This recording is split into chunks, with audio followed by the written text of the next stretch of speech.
Bismillahirrahmanirrahim wa salatu wa salam ala mursalin. Good afternoon, yes, everybody. Today we are going to deal with economic systems.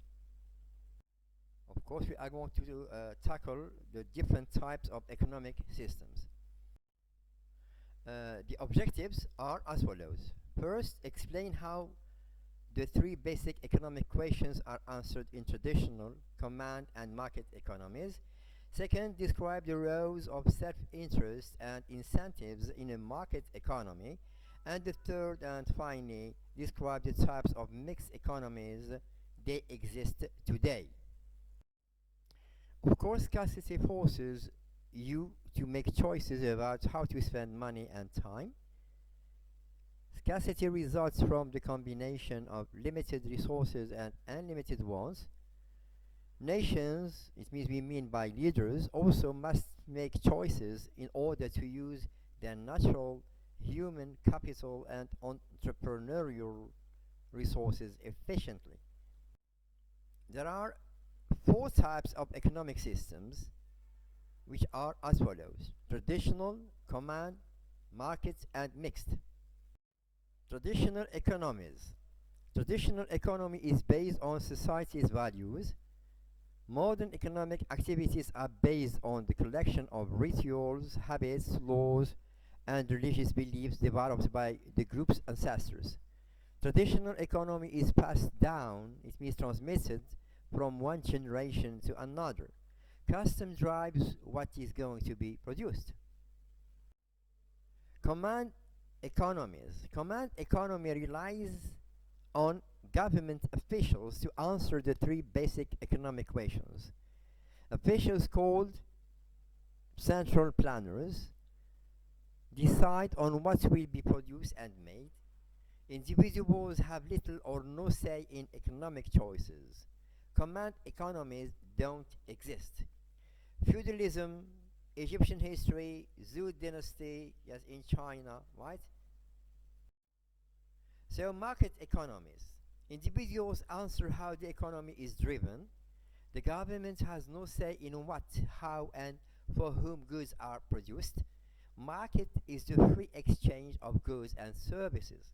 Self-interest, such as Adam Smith, yes, who was born in 1723 and died in 1790, the Scottish economist and philosopher, yes, is famous for his work, which was authored by him in 1776, and yes, it is about, or it was about, an inquiry into the nature and causes of the wealth of nations.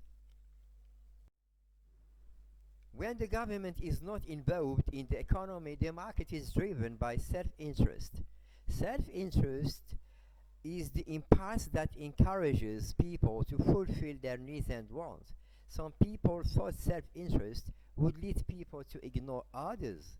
Smith believed that self-interest allowed for an economic to grow. Self-interest acts as an invisible hand that leads people to do what's best for society. Incentives are something that encourages you, it means the entrepreneur or the businessman, to behave in a particular way. Examples: rewards programs, coupons, percentage off for a certain amount spent. We may tackle some biographies, such as the biography assignment, or you can do it as homework. So conduct research on Adam Smith, discuss his life and his thoughts on modern economies or economics. This question should be included in your biography. How Smith has influenced the US free enterprise system.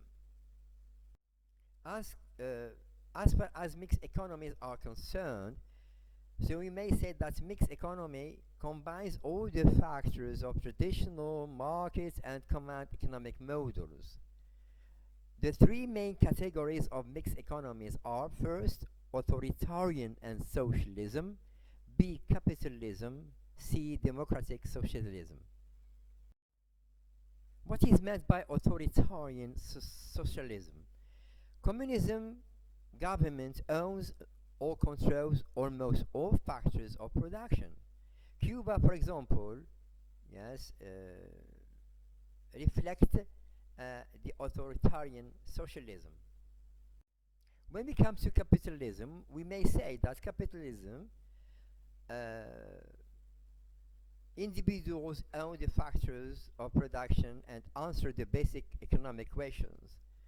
Example, the United States of America, Canada, Mexico, Japan, and Taiwan.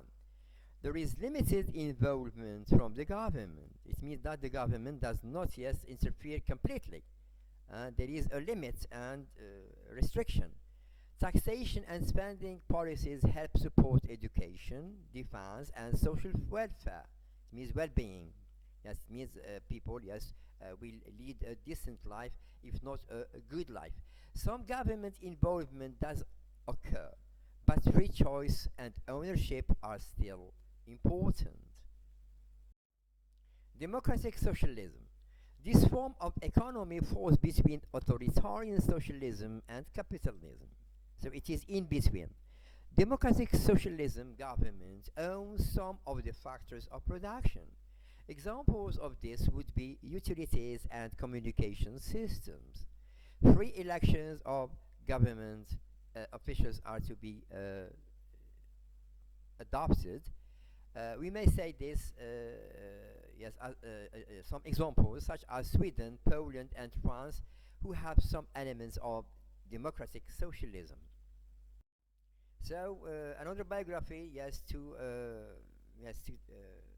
take into consideration. Research the author Ayn Rand's philosophy of objectivism and determine which economic system it most resembles.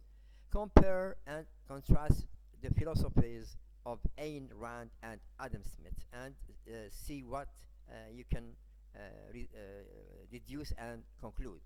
Thank you very much for listening and have a nice weekend.